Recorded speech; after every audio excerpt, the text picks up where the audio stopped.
Yes, I got the idea originally for the adaptation of Withnail for the stage, probably back in about, 1998. I'd always loved the film, like so many of us. And part of my producing raison d'etre was that I'd like to take something that was already in the public domain and then bring it to a new audience, whether it was something that was maybe on vinyl, as a record, as a piece of music, which in fact I did with Second Honeymoon, which was a musical written around the album of the same name by the 70s cult Liverpool band Deaf School. Second Honeymoon I produced at the Brighton Festival in 1997. And then went on and took a play that I'd done before by Malcolm Mackay called Pistols, which was a biopic about the Sex Pistols with a live band, and I think I even played Steve Jones in that at the time. And that went really well. Both shows that premiered at the Brighton Festival and did extremely well. In fact, the Pistols won the award for the best new show of the festival. So I knew that adapting things for the stage and bringing them to a new audience was going to be a good idea. And I had a copy of the screenplay of Withnail, and I'd noticed some time before, years before, that I thought this could translate very well to the stage. So I started to look at it properly, in detail, probably in the summer of 1999, and thought, okay, right, where do we go from here? So I noticed on the copy of the screenplay that I had that it was down to copyright Bruce Robinson. I thought, okay, cool, right, I will get hold of Bruce if I can and see what can be done about getting the rights or permission to do it on stage. So I contacted Bruce, I think through his agent in the end, wrote him a letter outlining what I wanted to do and explaining to him that I really wanted to do it properly, and I wanted to do it in such a way that he would be happy with it, rather than just doing any old adaptation for commercial purposes. The central character, Withnail, as we all know, was written around a very good friend of Bruce's, Vivian McCarroll, who he was at drama school with, and they had a very close relationship, and it was a very special relationship. And Bruce had written Withnail and I for Vivian, really. So I explained to Bruce that I wanted to do a good honour. I wanted to honour his name. I wanted to make it very empathetic and sympathetic towards the characters there, and I didn't want to just commercialise it. As simple as that. Anyway, Bruce wrote back and was, in Bruce's own inimitable way, positive and negative at the same time. I mean, I don't know the man very well at all. We've only communicated via writing and stuff like that. But he did give me permission to do it. I was dead chuffed at that. In fact, the letter that he wrote me, I have here. He says, "Dear Chris, thanks for your letter. Listen, I don't care whether you do it upside down, inside out, or whatever. In my view, I've done Withnail. Anyway, I said yes, so now you should get on with it. And all I can tell you is I wouldn't like to adapt the bastard." So that was it. We had permission from Bruce to do it. In addition to which, he did ask if we could give some money to Save the Children Fund, which we did in return for the permission. Yeah, well, then I started to sit down and look at exactly how I do the adaptation. Now, obviously, you've got interiors and exteriors. We were working in a fairly small environment in the Commedia Theatre in Brighton. And I wanted to be able to translate everything very quickly onto the stage, and in such a way that without too many transitions, we could move from location to location. Obviously, you've got the interior of the Withnail and Marwood flat. You've got the interior of Uncle Monty's place. And you've also got the cottage in Penrith.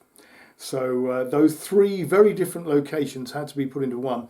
And basically the whole set revolved around a great big old leather Chesterfield sofa, a lot of accoutrements around it, a lot of debris when you're in Marwood and Withnail's apartment. zhuzhed up slightly for Monty's place with aspidistras and all that kind of stuff around. And then very much back to the bare bones for the Penrith cottage. I had a bizarre thing in the background, right in the background of the set, was a fireplace, a fire surround that I got hold of from a place in Brighton.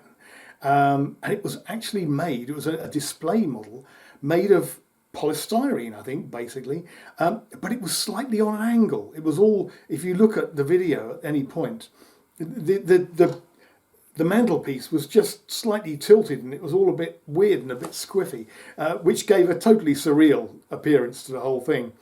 And then right in the centre at the back of the stage was a Victorian sash window, which we had curtains drawn all the time on it, and about 3 different roller blinds out the back there showing different exterior scenes, rooftops of London, the countryside, a different London scene from Uncle Monty. So you could change, you just pull up, pull one down and go between the 3 locations, and that was great. When it came to some of the more interesting scenes, driving, for example, and stuff like that, then we could isolate areas on the stage and do it in a very representational manner. And the audience bought into that perfectly. So yeah, I knew it could work.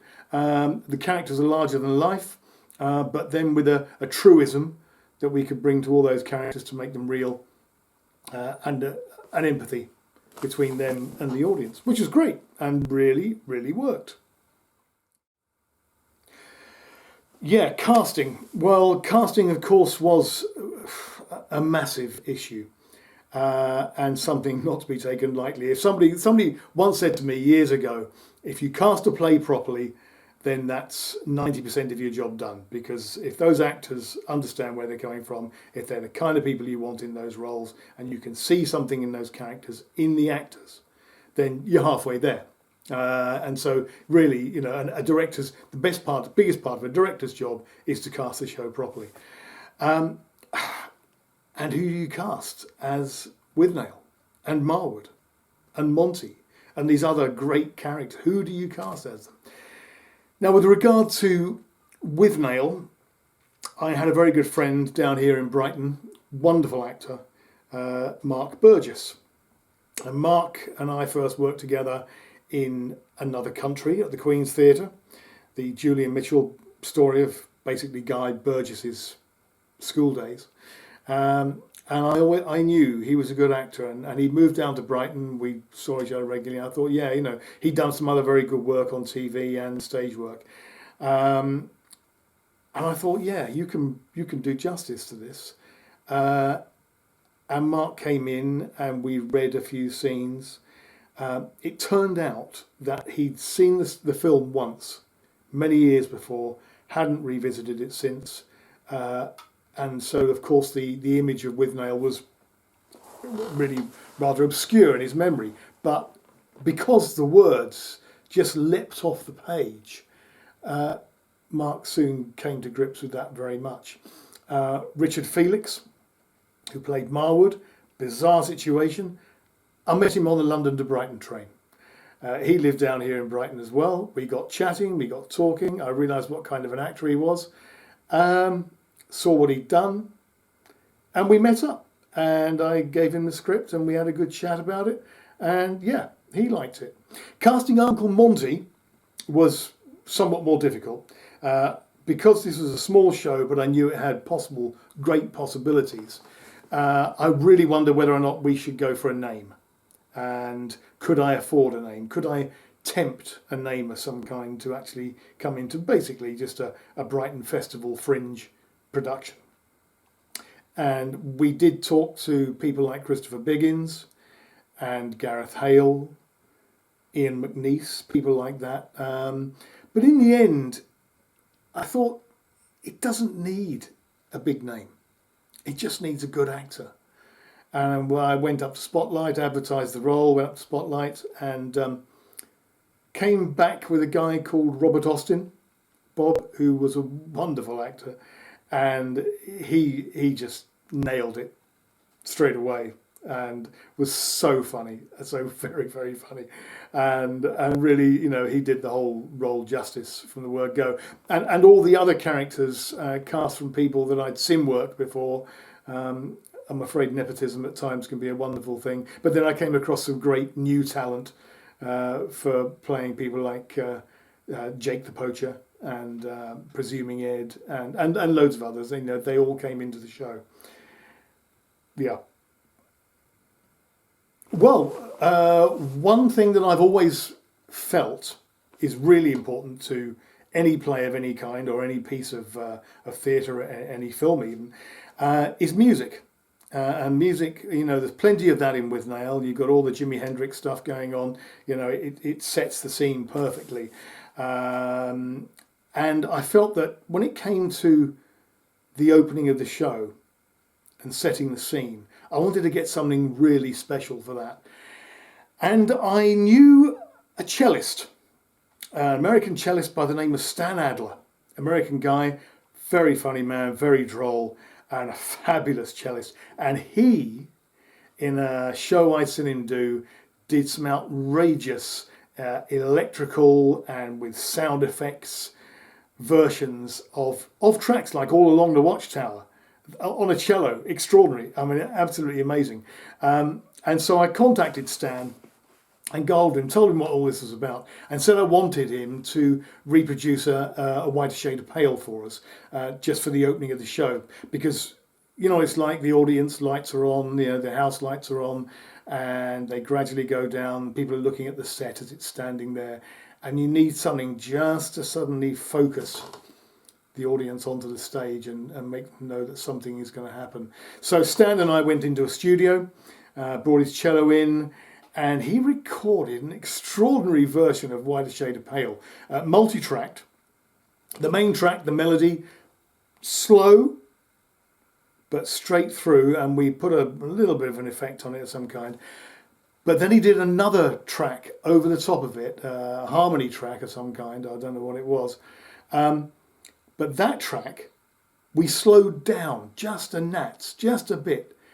And when played together, the main harmony and this second track, it made the piece of music sound absolutely pissed. It made it sound surreal. And people you could almost sense people in the audience going, whoa, what's this, man? It was like you were tripping on a Whiter Shade of Pale. It was just great. And Stan's version of that really opened the show up brilliantly for us. And then, of course, at scene changes, and at the interval and what have you, then we had music from the whole period, which, added a lot to the piece.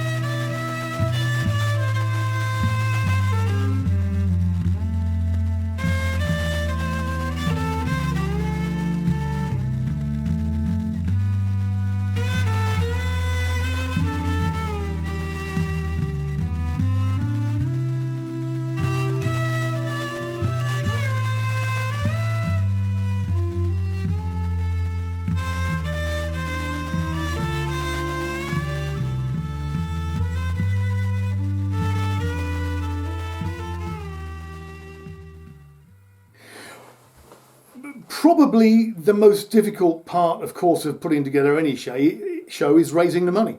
And because I haven't exactly got any angels hovering over me who are throwing money at me, getting that kind of cash to put together a production like this is difficult. So the main way of doing it is, in the traditional way, is to either try and get funding from the Arts Council, and there was none of that forthcoming, or to raise sponsorship.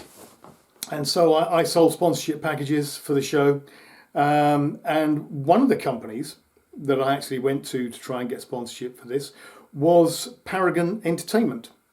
Now, Paragon owned the video rights. And if you looked on the back of a sleeve of the video, you'd have seen Paragon Entertainment copyright on that. And I thought, right, okay, well, maybe they might be interested in putting some money into the show, either in a sponsorship form or maybe even a little bit of investment, who knows. So I wrote to them and got a letter back saying, sounds like a fascinating project, but unfortunately it's not really for us.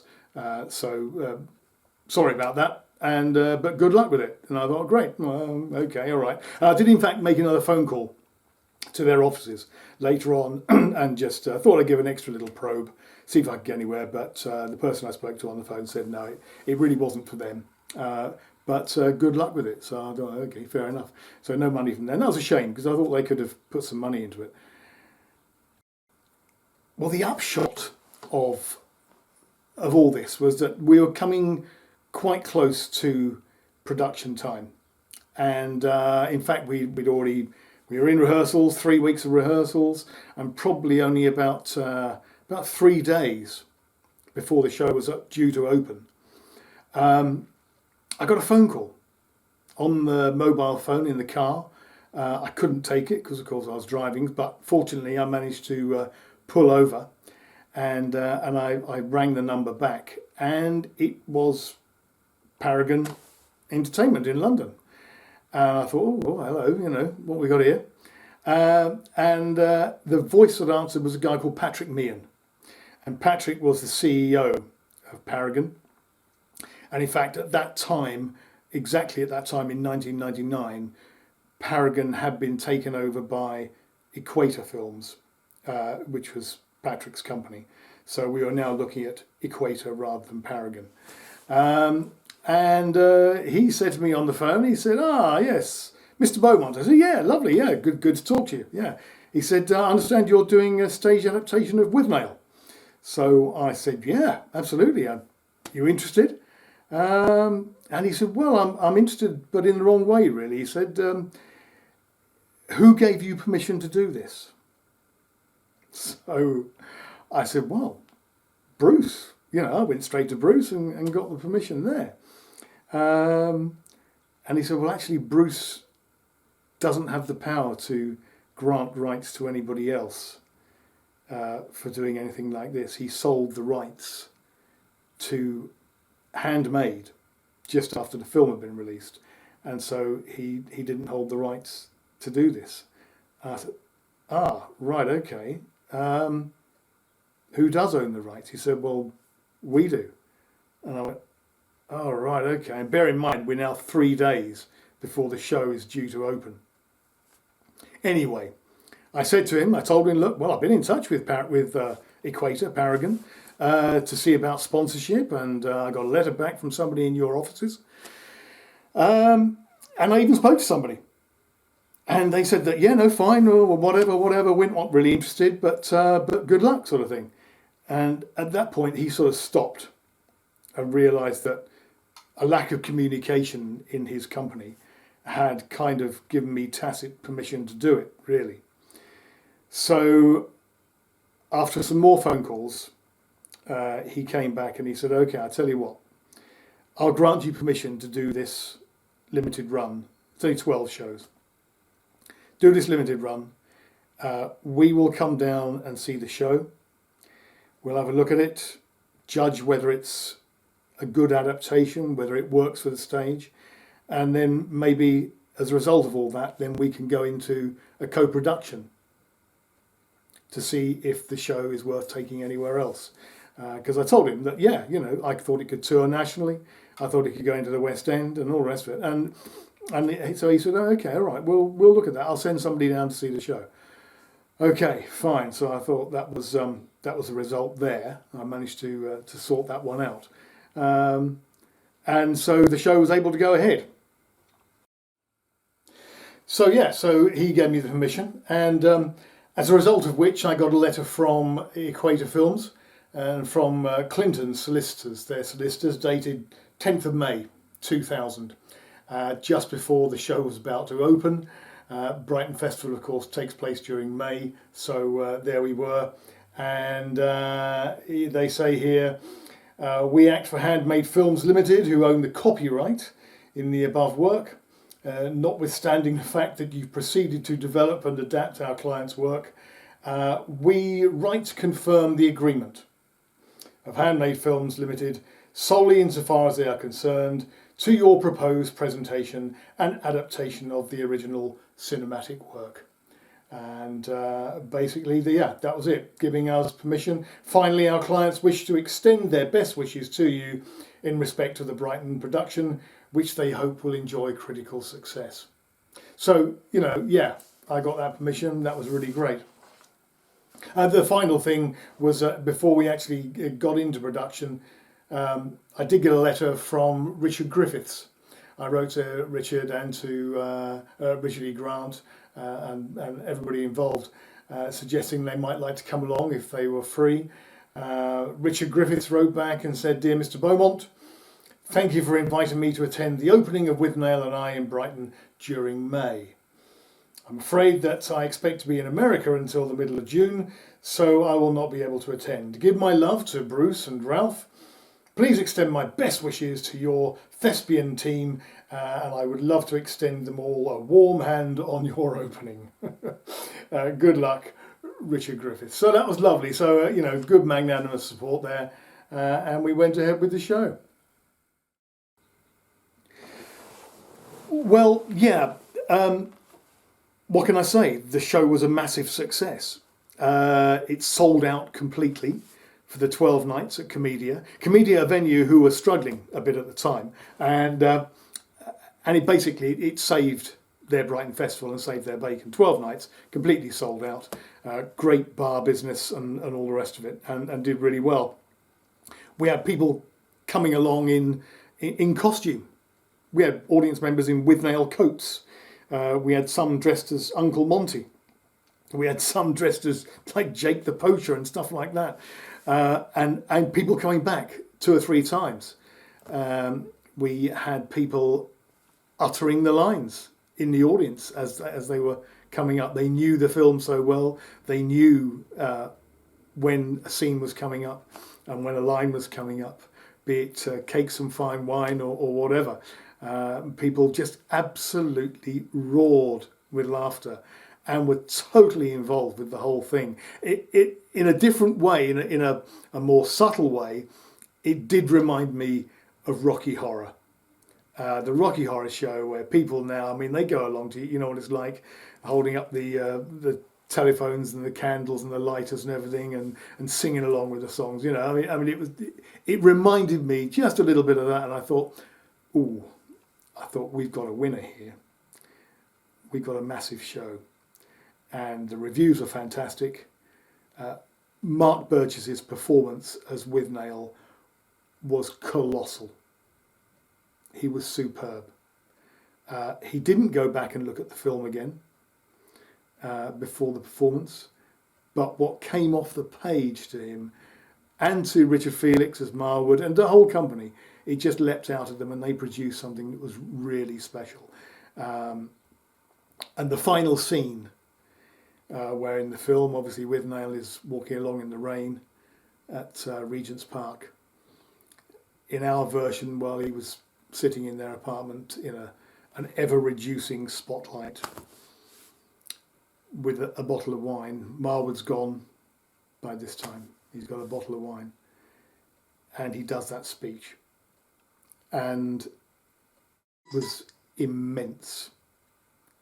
It was absolutely incredible. And the spotlight got smaller and tighter and tighter and tighter and tighter on him until the very end. And Mark just had us in tears. He had the audience in tears. Fantastic stuff. So we knew that we had a winning show. And I called Bruce. Well, I wrote to Bruce, let him know that it had been an amazing success, and he was dead chuffed, as he was. So Paragon, Equator Films, their people came to see the show. Yeah, they enjoyed it. They really loved it. We chatted briefly at the end, and they said, "Well, we'll be in touch, and we'll let you know how we can take it on from here." So in my naivety, I thought, okay, right, yeah, great, here we go then. Let's get this ball rolling on this show. And within no time at all, I had the Ambassadors Theatre in the West End lined up for a limited run. I could do a co-production with Paul Farrer Productions.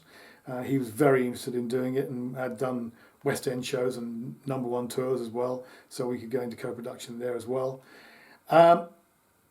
And then unfortunately all communication with Equator Films just completely broke down. I would ring them, I would send emails, I'd write to them, nobody would return my calls. Patrick Meehan wouldn't return my calls, nobody else in the office would, and they completely clammed up. And it became perfectly clear what was going on. They'd seen that it worked. They'd seen what a great show it was. And they wanted it all for themselves. And they wanted to cut me out completely. Which in my naivety, I suppose, yeah, I got the show on, they gave it permission to happen, and it happened. But there we go. And I learnt a very steep learning curve from that. So nothing happened.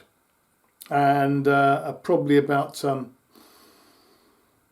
couple of years later, 18 months later, I heard that there was a possibility of a stage production going on. I think whoever it was who was producing it, and it was undoubtedly Equator, had thought about putting Jude Law in the role of Withnail. And I thought, yeah, okay, fair enough.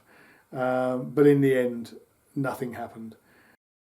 I got hold of Bruce, see if there was anything he could do, but there was nothing happening there. And it was then that I found out the true depth of what had been happening between him and Patrick Meehan and Equator. And basically, when Equator had bought the entire Handmade back catalogue and the Handmade company, Patrick Meehan had bought it purely to get his hands on Withnail and I. And what he didn't realise, he thought he was buying the rights to everything, and in fact he was. He was the only person who could grant permission for this to happen.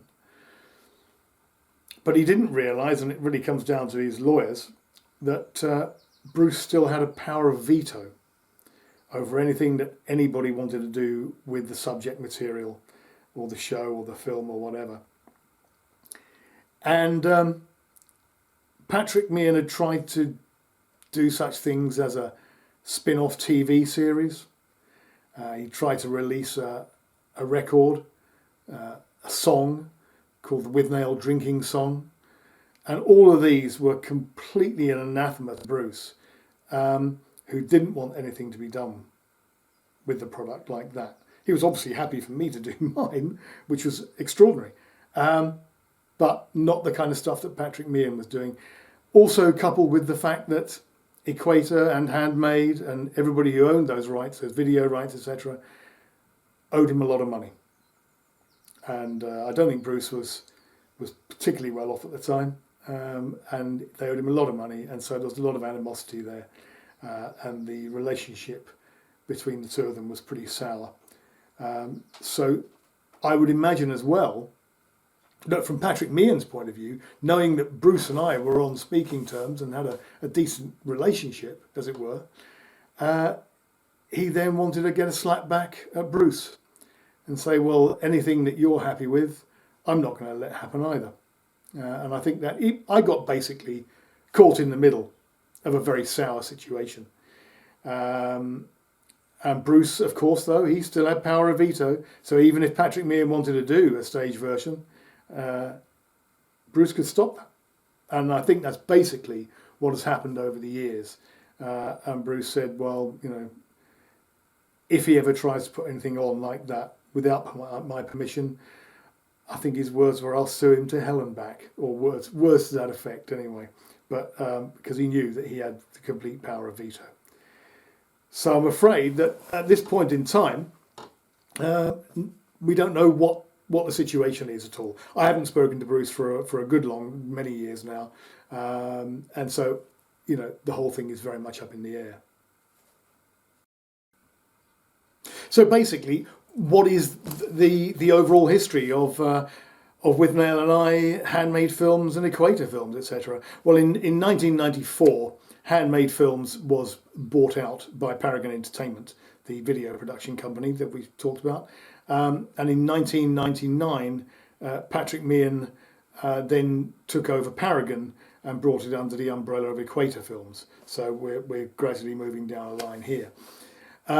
In 2006, Equator floated on the stock market, on the alternative investments market, and raised money that way to be producing other stuff. So they were becoming a bigger company. They actually changed the name, I think, at that point back to Handmade PLC rather than Equator. So Handmade PLC, Patrick Meehan at the helm. It was bought out again in 2010 by a consortium, Jersey-based consortium, involving William Villiers, the 10th Earl of Jersey, and a trust advisor called David Francis. Other CEOs, other directors and people were still in place from the Equator Handmade days. Patrick Meehan, David Winters, Peter Parkinson, people like that. And in 2012, Handmade PLC went into administration. And in 2013, Handmade PLC went into liquidation. And that all resulted, that came about as a result of basically a court case with HMRC and Companies House to do with, misleading investors. I think lack of candour was the final result of that the judge gave at the time. And 3 directors, including Patrick Meehan, were given a total of 22 years of being not allowed to be directors of any company. Patrick Meehan, 13 years, and the others 5 and 4, I think they were. So they basically weren't allowed to be directors of any company for that time. And this was in 2017, the whole thing was discharged. So they're out of action now. And Handmade PLC just lies dormant. I've tried to get in touch with people to do with the company to find out who owns what. Nobody seems to know who owns anything anymore to do with Handmade. And so I think it's probably highly unlikely that Withnail and I, the stage play, will ever be done again. I've copyrighted the stage adaptation, and anything that comes out that looks anything like that, well, I'll know about. But that's about it, really. So it's a shame, because it was a wonderful stage play, and those actors who were involved really deserved more than they got out of it. So good luck to everybody involved, and well, thanks for allowing me to talk to you.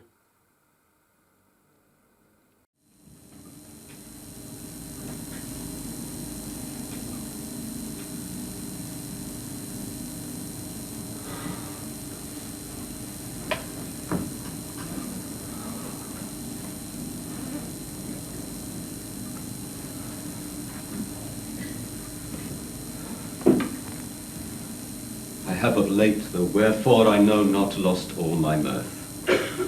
And indeed it goes so heavily with my disposition. And this goodly frame, the earth, seems to me a sterile promontory. This most excellent canopy, the air, look you, this brave o'erhanging firmament, this majestical roof fretted with a golden fire, why it appeareth nothing to me but a foul and pestilent congregation of vapours.